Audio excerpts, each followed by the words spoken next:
Okay, this is going to be a fun video. The 50 worst Pokemon cards ever printed.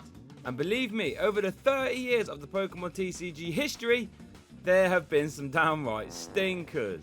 Cards so bad you won't believe they ever got printed.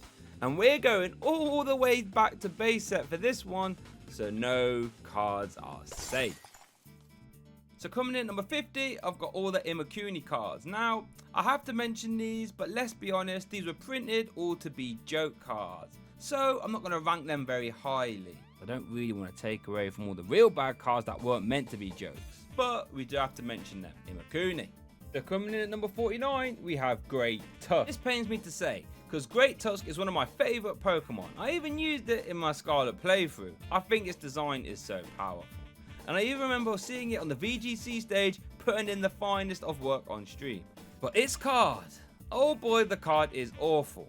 Now while I will never complain about a 1 energy attack, we're not going to play a 2 prize Pokemon for a 1 for 40 attack, are we? So let's look at its main one.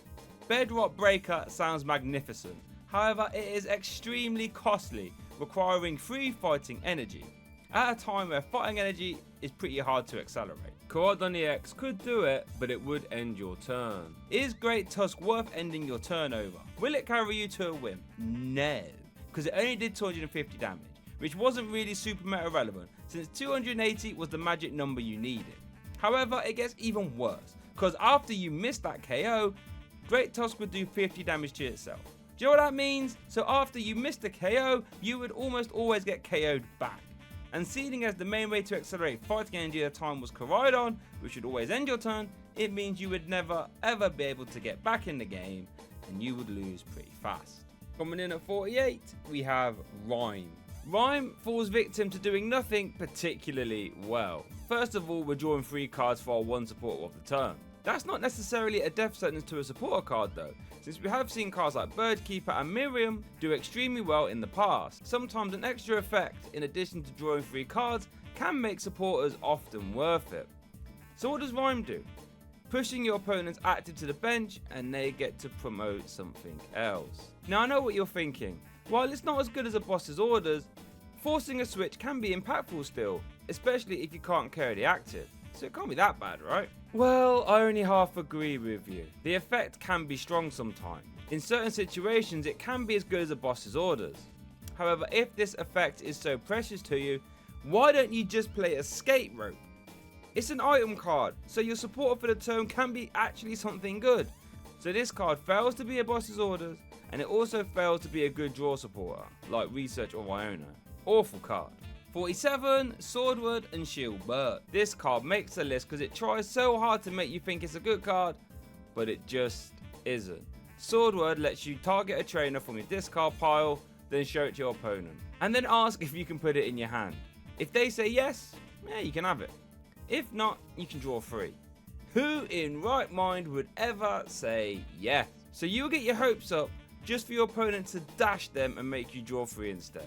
So you might as well just play a draw 3, or, to be honest, any other supporter. And that way you wouldn't have to look at these sorry bozos ever again, which I think is the correct thing to do.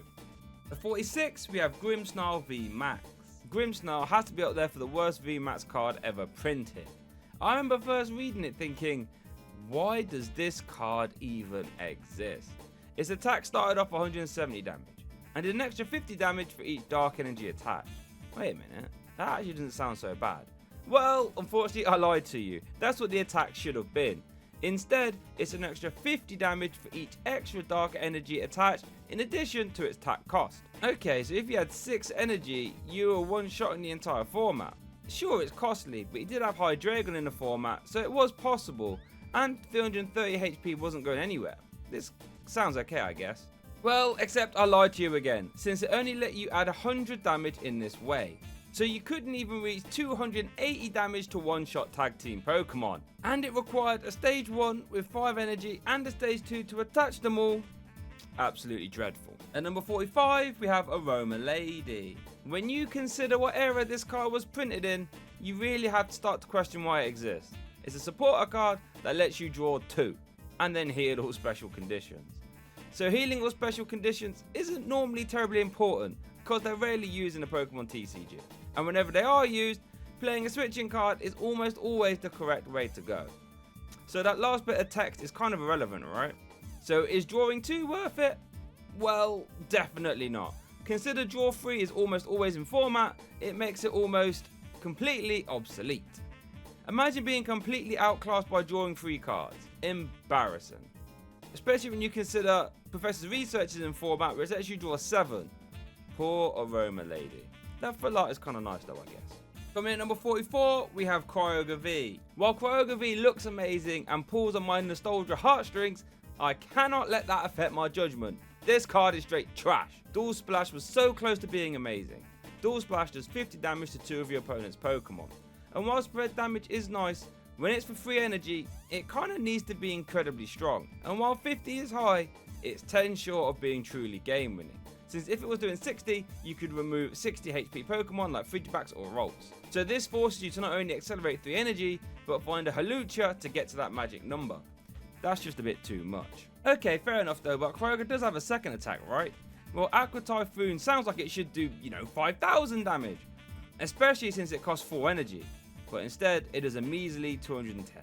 This doesn't KO anything metagame relevant without modifiers, and they could be hard to find since you are attaching 4 energy. So not only have we established that this Kyogre does nothing well, but the real kicker here is that while we're in this format, there are 2 other Kyogres that are infinitely better.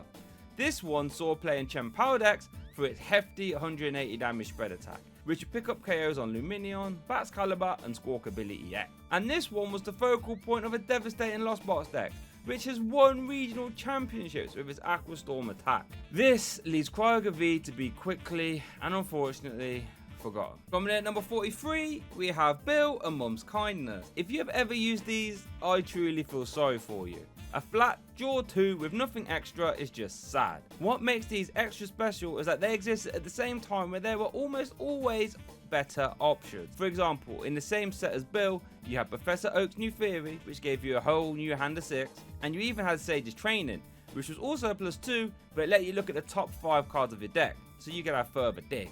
Mum's Kindness had to compete with cards like Cynthia's Feelings, which at worst was a hand refresh to 4, but could be a hand refresh to 8. Felicity's Drawing, which lets you draw 3 or maybe even 4 cards, depending on how many you chose to discard from your hand, and Looker's Investigation, which could hand refresh you to 5 or disrupt your opponent.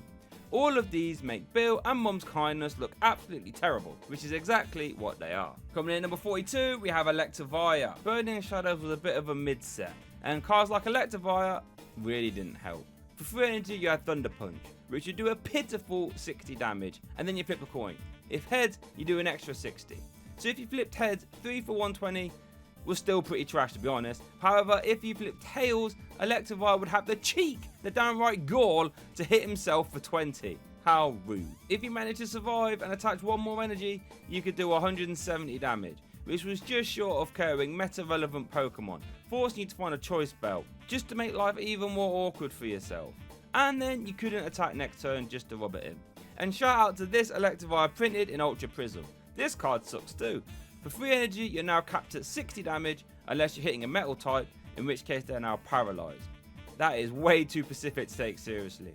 And somehow, Giga Impact has gotten even worse, since now we're doing 130 damage for 4 energy. What? At 41, we have Draco Fish. While Draco Fish was busy tearing up singles and VGC, in the TCG, it was arguably being the worst V card ever printed. Slosh and Crash for a grass and water energy did 60 damage, plus 120 if you could discard a tool card from your opponent's active Pokemon with the effect of this attack. So a very conditional 120 damage for 2 energy still isn't great, to be honest. This doesn't even guarantee KOs on 1 prize Pokemon, since they might not even have a tool card attached. Not to mention the grass and water energy cost is so awkward. But it doesn't really get better, since for 1 extra water energy you now do Dragon Strike, which does a flat 210.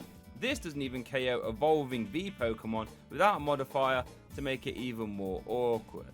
And it's so not worth it, because if you're going to play Melanie to attach water energy, why don't you attach them to a Palkia or an Arceus V-Star, since their output is much higher or could accelerate energy at the same time.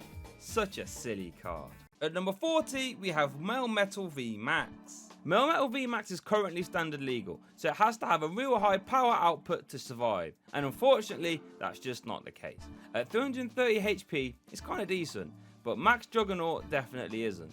For a very costly 3 metal energy, you did 160 damage. Fantastic. Bear in mind, metal energy is pretty hard to accelerate right now, so this just isn't very good. However, if you choose to attach extra metal energy, you could do an extra 60. Ah, it's actually kind of decent. An unlimited damage cap means you can actually KO anything. Oh, it's capped at 2. So that means you can do 280 damage for 5 energy on a 3 prize Pokemon. It doesn't even KO other VMAX Pokemon. For 5 energy! I'll pass, thank you very much. At number 39 we have Ledian. Ledian was also in Burning Shadows, and this is somehow rare. Goodness gracious me. 1 for 30 damage is pretty low, and while going through all effects is kinda nice, it still didn't hit for weakness, which is pretty sad. However, if you attach 2 more energy, you could do Comet Punch, which lets you flip 4 coins and do 40 for each head. So 25% of the time, you are doing 0 damage with this attack.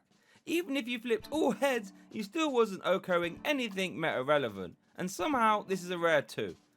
Hopefully Legend will get a good card soon. Absolute madness.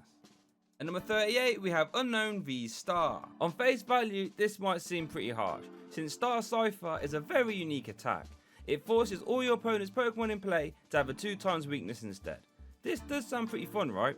But when you actually sit down and think about it, this doesn't work well, at least in this capacity. Since what you're actually trying to accomplish with this? Easier KOs with Psychic Pokemon? Well, Unknown V-Star's other attack is way too unreliable to use. So we need an efficient 1 prize Psychic attacker that could take cheeky KOs in this scenario. But the problem is, there really wasn't many good ones. So when you actually think about it, the idea of sacrificing a 2 prize Pokemon just so your 1 prize Pokemon can pick up easier KOs doesn't quite make sense, because you're already undoing the point of running a 1 prize Pokemon in the first place. The only reason why this card isn't higher is because Unknown V has a very situational attack which might actually help in this kind of a deck. At number 37, Muck Next Destinies. This card is downright dreadful. Gentle Wrap might have some use, but it's doing too low damage, and to be honest, it's still too costly, doing 20 damage for 2 energy. The main kicker here is Toxic Secretion. For a whopping 4 energy, you deal 60 damage. Yippee! Even with the extra poison damage, you're still doing a total of 80 for 4 energy. This was awful all the way back then, especially when you consider EXs were knocking on your door, and cards like Reshiram and Zekrom have no problems OHKOing you for very little effort. At number 36 we have Komoro GX. I thought for a long time this might be the worst card ever printed, and that's quite worrying considering how many cards we have to go. Since it's a stage 2 Pokemon, it was a struggle to get into play. So would it be worth all the rigmarole to try and get it into play? Probably not. Now to be fair, I will never turn down a 1 energy attack, but 30 damage really wasn't enough to make it a viable attacking strategy. So let's keep looking. The next attack for a whopping 4 energy does 130 damage. 130 damage is very, very low. This only just about one-shots the viable 1 prize attacking decks of the time, and it barely dents multi-prize Pokemon. It's such a bad attack cost, even when you consider Double Dragon Energy existed, because you still only do it 130 damage on a stage 2 Pokemon. So bad. The only redeeming factor for this card is that Ultra Uppercut GX did actually clear the way of everything in sight, giving it a slight use case, which isn't the case for cards higher up on this list. But after you did use Ultra Uppercut GX, you were stuck doing a whole lot of nothing. At number 35, we have Bravery. While I can appreciate what this card was going for, it looks to me like they made a massive mistake with it. Ambush is pretty poor, doing 70 damage on a coin flip. The proper attack here though is Skydrop. For 3 energy, you do 120 damage, minus 20 for each symbol in your opponent's retreat cost. Wait, what? Minus? So that means if you're hitting into an average 2 retreat cost Pokemon, you're swinging for 80 damage for 3 energy. That's so dreadful. This should have been 20 plus for each retreat cost in your opponent's active. Then it actually might have been okay. As it stands now though, yep, it's bad. And shout out to these Bravery cards, cause man, all of these suck too. At number 34, we have Pangoro. Rising Guardians is in contention for being the greatest set of all time, with some amazing cards like Tapu Lele, Lycanroc, and Alolan Ninetales GX. However, there were definitely some stinkers too. and every time you opened a Rising Guardians pack, you would be praying you didn't open a rare, like Pangoro. So out the box, a stage 1 with 130 HP, pretty average. 3 for 70 is awful, no point in ever using it. Just like Magnum Punch, which cost 4 energy and did 130 damage with no text. Imagine that, this is a rare too. A card that got flung into everyone's bulk box ASAP and crushed many dreams of it being a Tapu Lele GX. Number 33, we have Pincurchin V. This is a very interesting card. Off the bat, it's a basic V Pokemon with 170 HP. So that should immediately set alarm bells ringing. In a format where Zacian V existed, which had 220 HP. Its attack is downright despicable for this era. 3 energy for 120 damage flat. No text, no nothing, just 120 damage. Again, let's think back to Zacian V, which did a colossal 230 damage for 3 energy. That's almost double the output of silly Pincurchin V. But Pincurchin does have an ability though, maybe that will save it. Counter attack Kazap. When Pincurchin takes damage, you flip 3 coins. For each head, you do 30 damage back. Oh, I see. So on average, you'll be doing 3 to 6 damage counters back, pushing your output to 180. This might sound better, but bear in mind 180 still doesn't deal with anything relevant. And even if you flip 3 heads, you're still not carrying a Zacian V anyway, which is almost always definitely carrying you. This might have been good if it was a 1 prize Pokemon, but the fact it gave up 2 prizes and had 170 HP and low damage output and an ability which had the chance to still do nothing makes it one of the worst cards of all time. Easily too. Number 32, Full Heal. Remember everything I said about Aroma Lady, except this is even worse, since you don't even get to draw cards. This card should never be played, since Switch never rotates, or has more uses, and does the exact same thing. The only reason why this isn't higher is because it's just an item card. So it doesn't really throw the game off too much by you using it or playing it, unlike some of the other stuff on this list. Number 31, we have Machamp GX. Even though Zoroark GX was ruling the format at the time, and Machamp GX would hit it for weakness, this card was still bulk. Crosscut was the best part of the card, since it hit exactly Zoroark for weakness. Otherwise, a stage 2 doing 120 damage for 2 energy is pretty trash. But hold on, if you attached 1 more fighting energy, you could use Bedrock Breaker, which sounds like it would do a lot of damage, right? Since, well, Bedrock is pretty strong. This should be breaking Bedrock, right? Well, you'd be wrong, because it did 130 damage. And bear in mind, fighting is the most resisted type in the TCG, so that 130 damage would often be 110. This wouldn't even KO 1 prize Pokemon.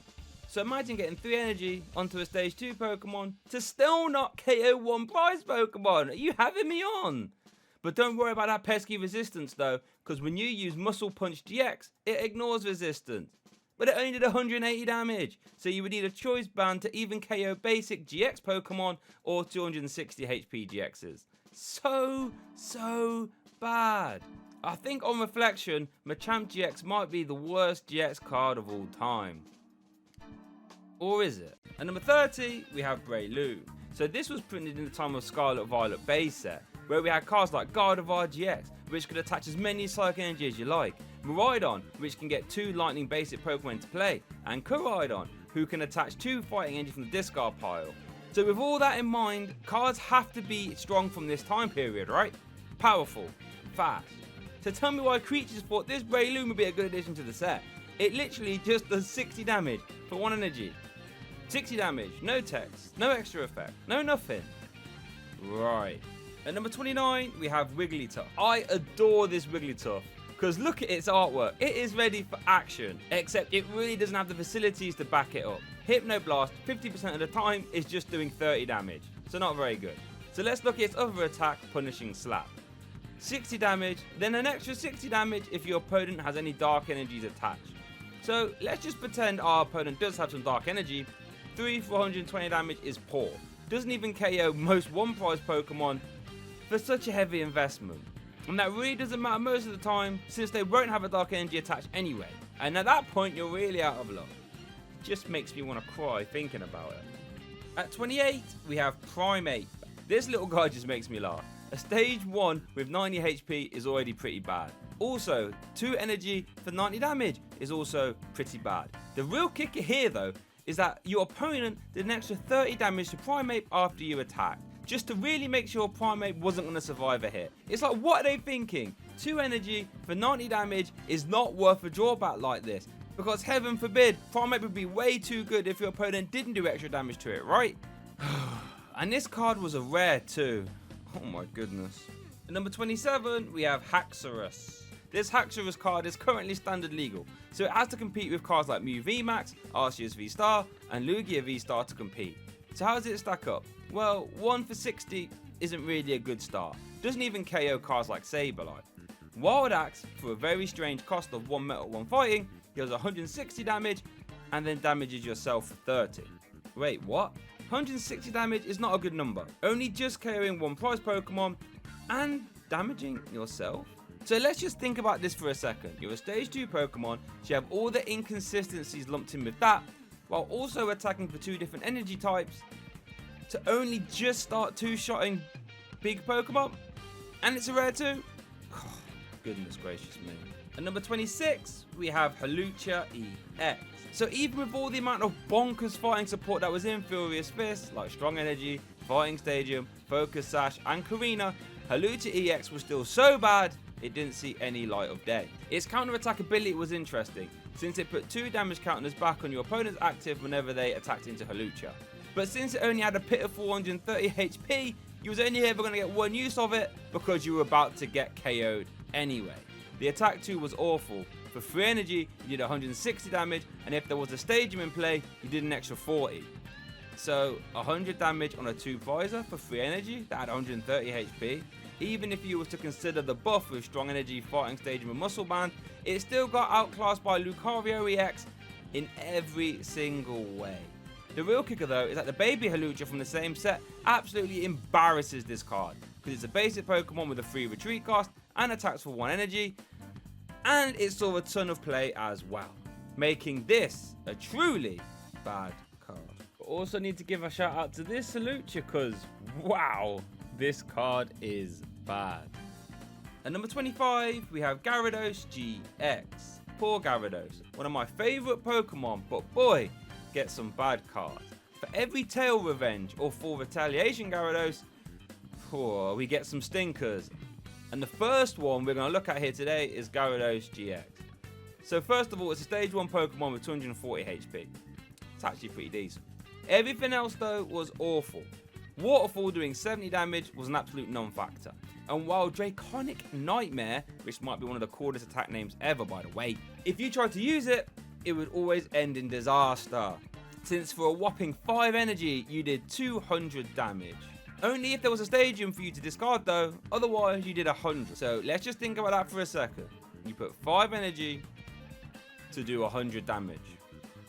And even if you did do the 200, that wasn't that good, since you needed a choice belt still, because the magic number tended to be 210. So even me, as a die-hard Gyarados fan, had to concede this card was straight awful. The GX attack wasn't even that good either, since all it did was let you remove energy from each of your opponent's Pokemon. And when you compare that to something like Tapu Wilderness, which will completely heal you while taking a big one-shot, this makes Gyarados GX look even more like a silly Magikarp. At number 24, we have Nidoking Break. So in case you didn't know, Break cards were almost like evolving again, but you would still be able to use the abilities and the attacks of the previous card underneath. So for example, if you had a Trevenant Break in play, you could still use the Forest Curse ability and use Tree Slam if you like. You just gained a new attack and a lot more HP. So for 3 energy, Nidoking would do 120 damage, plus Poison doing an extra 20. That's fantastic. I'm so glad I got my stage 3 Pokemon into play to do 140 damage. It sounds so worth it, eh? I wonder if this ever got played ever. I hope not, because it's so bad. At number 23, we have Mary's Impulse. Now this is a card for the more risky people out there. Flip a coin until you get tails, and you get to draw 2 for each heads. So I know what you're thinking. Wow, I can draw 4, 6, maybe even 8. Yep, that is true. But 50% of the time, your precious 1 supporter card for the turn will draw you a big fat 0. Do you know how risky that actually is? You could potentially lose the game right there and then on the spot. No thank you, not for me, that's for sure. If I were you, I would leave Mary alone and never ever come back. At number 22, we have Emolga EX. Oh boy, this card was such a troll, taking up precious ultra rare slots in booster packs and booster boxes. Even releasing in a meta where Yveltal EX was king and Emolga EX could hit that for weakness, it didn't even matter. Energy Glide was pretty fun, allowing you to attach an energy from your deck and then switch to the bench. Not gonna lie, pretty good. But what's the point in attaching energy to it when Electron Crush was so awful? For 3 energy, you did 60 damage and you chose to do an extra 30 more. 3 for 90 is awful. 3 for 60 is an abomination. And having to discard energy to get that 90 is just an insult. Even though you could one-shot on a Yveltal EX, it didn't matter, because they would immediately one-shot you back with Evil Ball because you had a pitiful 110 HP on a 2-prize Pokemon. Get it out of my face. At number 21, we have Palossand GX. Now, it would have to take something pretty special to give Gyarados GX a run for its money for being the worst GX card ever printed. But Palossand does its absolute best. Eerie Light, 50% of the time, was a flat 3 energy for 60 damage, which is terrible when you consider Tapu Bulu did 3 energy for 180 damage. If you attach 1 more energy to this, you can now do Absorb a Life, which did an absolute mind-altering 100 damage. What a monstrosity. That's even lower than Komoro GX in terms of damage output. Sandy Fear, which cost 4 energy, also had the potential to do 0 damage too, since it let you look at the top 12 cards of your opponent's deck and discard all Pokemon you find there, and you do 60 for each one you discard. And while this has the potential to be devastating, it would only really ever discard a maximum of about 4 Pokemon, since most of the time, by the time you had 4 energy attached to your Palossand, your opponent would have all their Pokemon in play now ready to go anyways. Awful. At number 20, we have Gyarados from Evolutions. Poor Gyarados getting done dirty again. And it's not even the last one we're going to see. For 3 energy, we did Bubble Beam, which did 50 damage and paralyzed on a coin flip. To be honest, it's not actually too bad, but it's very costly and didn't really do enough damage. Dragon Rage is the star of the show, however. For a whopping 4 energy, you did 180 damage.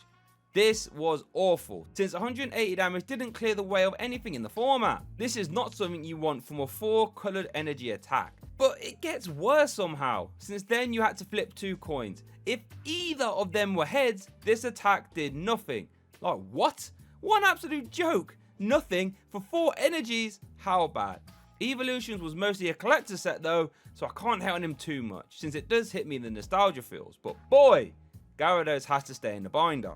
At number 19, we have Machamp Break. Machamp Break falls into an eerie similar position to Nidoking, a stage 3 Pokemon with a very costly attack, especially since there was no fighting acceleration at the time.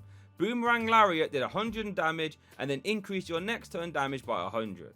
Not only is this awful because it's a costly attack that wouldn't immediately take you prize cards, but then on the off chance your Machamp didn't get KO'd, your opponent could send Machamp to the bench to reset the effect. But even if the stars aligned and you did get a massive Boomerang Lariat off next turn, you wasn't even guaranteed to KO anything because Megas existed that had over 200 HP. Pitiful. At number 18, we have Dragonite V-Star. Now on face value, this might seem harsh, because 4 energy for 250 damage wasn't really awful if you had Choice Band attached, because 280 damage was the magic number, KOing all the V-Star Pokemon. What if I told you though, there is 0 reason to ever play this card? Why is that then? Because there was another card that did 250 damage, but did it for 3 energy, and it was a basic too. And just to really drive that point home, that card was also a Dragonite. Dragonite V is a fantastic card. It saw play in the Lost Box archetype, meaning there was absolutely 0 reason to ever evolve it into a Dragonite V-Star. Like imagine evolving a Pokemon and it actually getting worse. Couldn't be me, and that's why I put it here on this list, because there was almost no reason to ever want to use Dragonite V-Star. You evolve it and then your attack gets worse. Sure, you do get a slight HP buff, but then you could just use Bravery Charm anyway. So keep it moving. At number 17, we have Klinklang. Oh my goodness, this is very bad. Klinklang from Darkness Ablaze has the attack Clockwork, which for 3 energy would do 200 damage. And while this output is pretty pitiful on a stage 2, it's not bad enough on its own to make this list. Well, unfortunately for Klinklang, it has some extra text. If you don't have a Clink and a Clang in play, this attack does nothing. What? So you're telling me I have to get a stage 2 Pokemon out, then a stage 1, and an extra basic, attach 3 energy to not even one-shot any meta-relevant threats. This is an absolute abomination of a card, and it wasn't even printed that long ago. At number 16, we have Hydreigon Break. So this is rounding up the awful break cards, and Hydreigon is one bad card. Calamity Blast, costing a whopping 4 energy, did a measly 150 damage. This wouldn't even one-shot meta threats like Volcanion EX. Now it did spread 50 damage to 2 of your opponent's bench Pokemon though. So if you tank to hit, you can start to do some massive multi-price KOs, right? Wrong. Since Hydreigon forced you to discard a brain-numbing 3 energy after attacking. Basically making sure you could never use Calamity Blast again. Making me think, why would you ever get this stage 3 Pokemon out? So tragic. At number 15, we have Slacking. Now I have no idea what creatures were thinking when it comes to this card. It's a stage 2 Pokemon, so this should already get you alarm bells ringing. The ability meant when it's sleeping, you have to flip 2 coins to wake up. If any of them are tails, you stay asleep.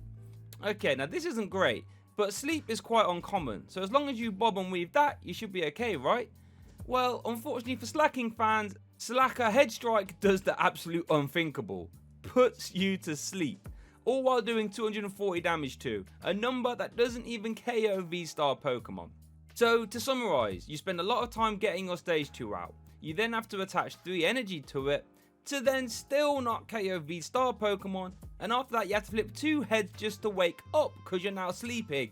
Do you know how bad that is? It actually makes me angry to think about.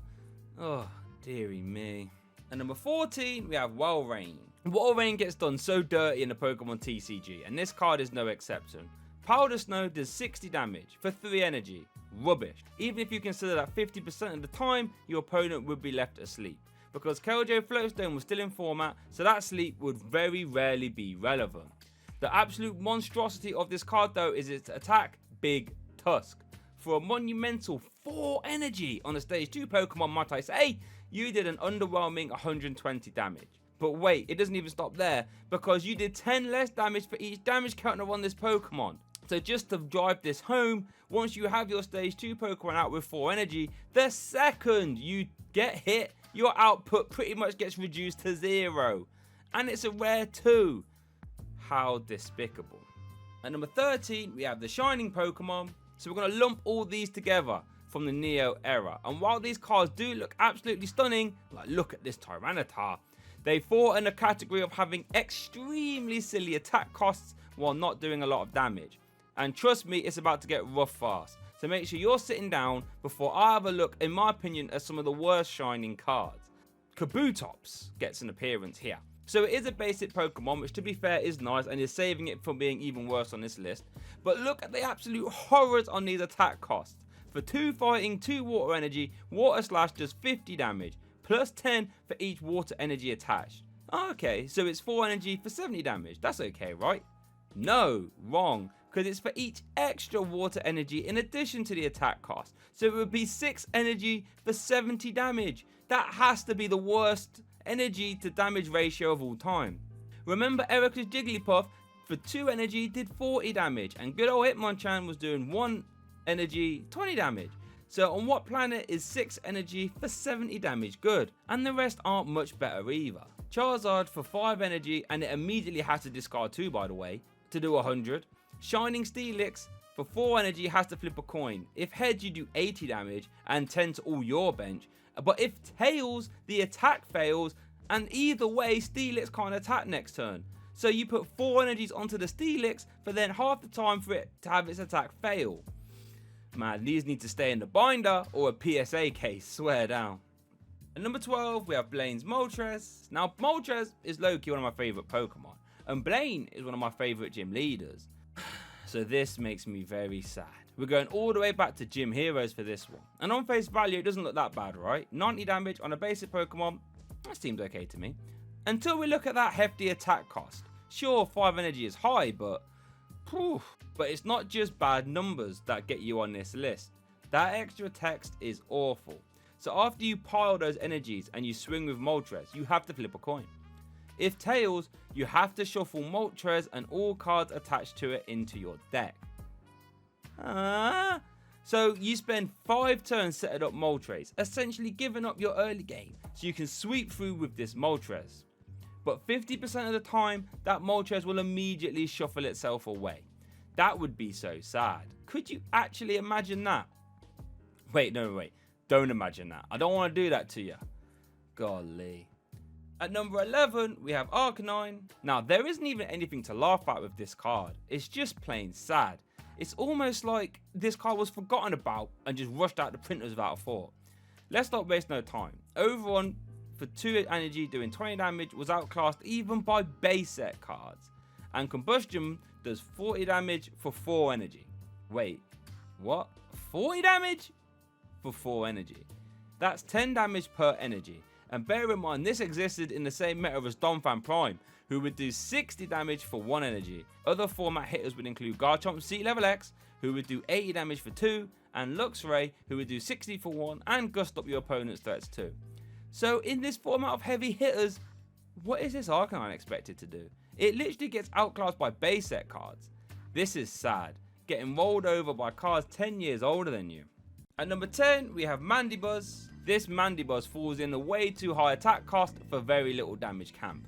But this is the most extreme version of it, since for a monumental 4 energy you can use Dual Cut, an attack that flips 2 coins, and you do 80 for each head. Wait! So you can attach 4 energy to a Pokemon and then have it 25% of the time do 0 damage, and half the time it does 80. 80 wasn't even a 2-hit KO, which meant 160 damage, the absolute dreamer scenario, still needs some extra help to get over the line. Oh my goodness, it's so bad. There's not much else to say apart from this card gives me chills, and not in a good way. At number 9, we have Alphalipograph. Imagine pulling this cool card, showing it to your friends and siblings, thinking how naughty it looks.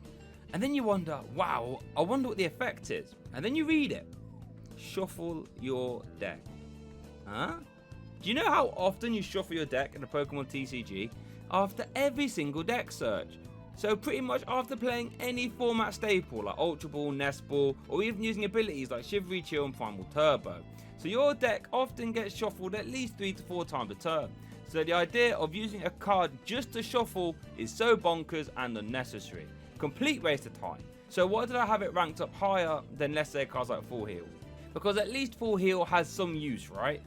This has 0 use because you will be shuffling your deck irrespective of this card the entire game. At number 8, we have Dialga. Oh boy, we have a real stink of our cards on our hands here.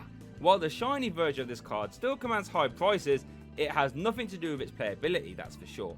Because for a whopping 4 Metal Energy, you can use Time Rewind, which is a very disappointing 70 damage. 70 damage at the time really wasn't great, especially when you consider Donphan was doing 60 for 1 energy. So having to pile an extra 3 energy to do an extra 10 wasn't very good.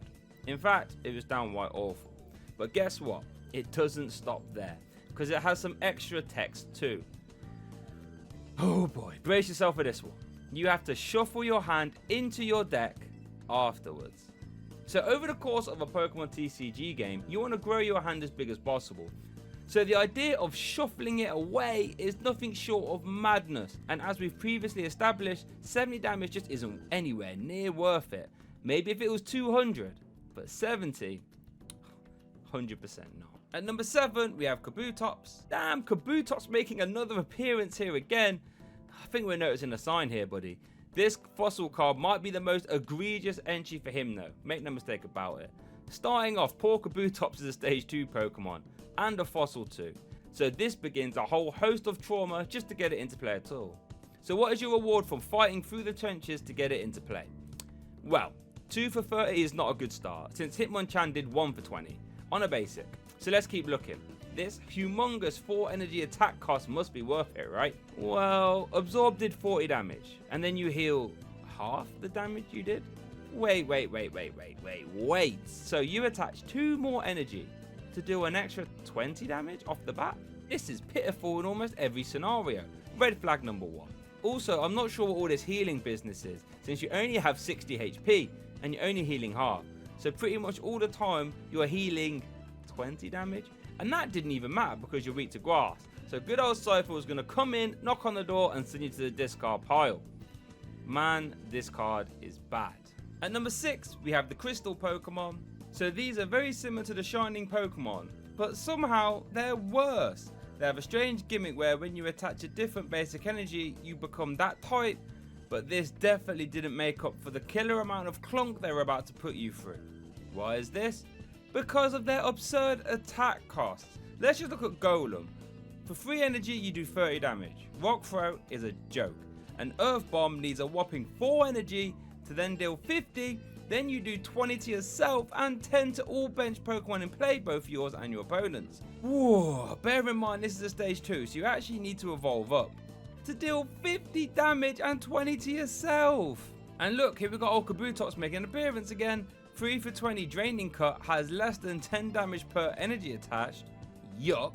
And Triple Cut Up might max out at 90 damage for 4 energy, but most likely will deal between 30 and 60 and can also hit for 0. Goodness gracious me. At number 5, oh my goodness, Gyarados is at it again with its antics. This time, however, it has a silly ability called Untamed One, where when you evolve your lowly Magikarp into Big Gyarados, Untamed One activates. What does it do? Well, it discards the top 5 cards of your deck. Not your opponent's, yours. There is a theme of some Pokemon discarding cards from your own deck. Tyranitar absolutely adores it too. But as of writing, Tyranitar V is one of the best attackers in the game. And that's despite Single Strike Crush discarding the top 4 cards of your deck, because when you use it, the raw damage output is so high. So, does this Gyarados have a redeeming factor? Well, Hyper Beam attack discards an energy from your opponent's active, which is nice, but it only deals 200 damage, which falls way short of the 280 damage number it needs to realistically be hitting. The main problem is though, this attack costs a monumental 4 energy. So hold on, you need 4 energy to attack, you won't one-shot anything relevant, and even if you do manage to attach those energies, you have to discard the top 5 cards of my deck too. Bear in mind, if you want to use multiple of these, you're going to be discarding 10, 15, maybe even 20 cards of your own deck. You must be tripping. At number 4, we have Minion of Team Rocket. This card is just so confusing and super risky. So, when you play Minion of Team Rocket, you flip 2 coins.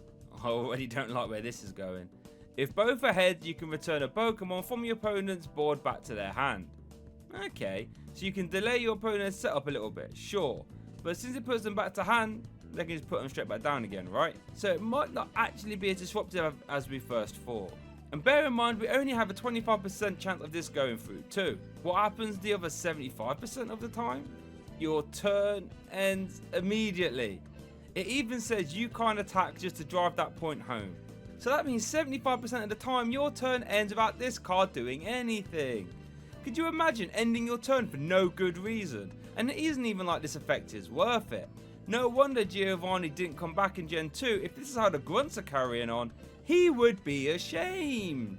At number 3, we have these monstrosities. So technically, I know these don't actually harm your game plan, but I have to rank these high because these ruined way too many packs. For some reason, Fusion Strike had a whole host of bulk V cards, and they properly sucked. So you would get excited when you saw you packed a V, and make no mistake about it, I would be all up for some Appleton V if it did absolutely anything of value. Except all these V were starter deck level cards, with attacks like 3 for 100 being the norm, making these truly useless, just to add extra insult to injury, because you knew whenever you packed one it could have been a Mew VMAX, Gengar VMAX, Inteleon VMAX, but instead you got 3 for 100 Lucario V. Oh, and this includes all the silly ones in Hidden Fates too. I didn't forget about them, and they angered me just the same. At number 2, we have Thought Wave Machine. Whoa. So this card is truly something else. Let's read it first, shall we? Then we can dissect it. Flip a coin until you get tails. For each head, you can return energy attached from your opponent's active back to their hand. Then your turn ends. Wait, what? Your turn ends? And 50% of the time, your turn will end with this card doing nothing? Often in a Pokemon TCG, dropping one turn of attacking can be enough to lose you the game. And not only does this card do that every time you play it, no matter what, but half the time I can't even say it without laughing. Half the time your turn will end with this card doing nothing. It's not even like the trade-off is particularly worth it. Because sure, you might return an energy, or two maybe even, but it's not discarded, so they can just attach it again immediately. Discarding an energy would be much more impactful. And it can only target the active too. You would think a card like this that ends your turn will be able to target any energy in play, but no, it has to just be the active. This makes it even less useful. But I think the absolute nail in the coffin for Thought Wave Machine is that it existed at the same time as energy removal. A card that would just discard an energy attached to any one of your opponent's Pokemon without ending your turn. So when you consider that, why would you ever want to play Thought Wave Machine? Oh, you want to try and wipe away multiple energy, I hear you say? Okay, why not just play Superior Energy Retrieval then, which discards 2 energy attached from any of your opponent's Pokemon. You only have a 25% chance of doing that with Thought Wave Machine, and Superior Energy Retrieval doesn't end your turn. So even if you want to rip more than, let's say, 2 energy, why don't you just play multiple energy removals in the same turn? Something that isn't too hard to do in this era. Oh, it actually winds me up just reading this card. Could you imagine just ending your turn doing nothing? This, in my opinion, makes Thought Wave Machine one of the worst cards in Pokemon history, hands down, and I don't think it's even close. So what on earth could be worse than that? And then number 1, we have Riley. Oh boy, I've been very excited to cover this one. Now, Riley was a cool cat in the video games. He gave you a Lucario egg, and I remember very well hatching that in my childhood, thinking, cheers Riley mate, Lucario is a cool Pokemon, now I've got one. His TCG card though, is everything but cool. It starts off well. A supporter card that says reveal the top 5 cards of your deck. Okay, how could this be bad? Well, you show them to your opponent, and then your opponent chooses 2. Those 2 cards go in your discard pile, and you get to keep the other 3. Do you understand how bad this is? I will go out on a limb and say this card will never benefit your board, because your opponent will never let you have anything good from those 5 cards. That has basically lost you the game right there and then, no questions asked. And that's the massive problem with Riley. It gives control of your precious support of the turn and gives it to your opponent. That is crazy talk. But even worse than that, it gives your opponent control of the top 5 cards of your deck. All of that from your supporter of the turn. Absolutely awful. And if you can hear this, thank you so much for watching this video to the end. It really means a lot. Why don't you like the video and subscribe whilst you're here? And if you're after more Pokemon TCG long form content, why don't you check out this video here where I go through the most hated cards in Pokemon TCG history.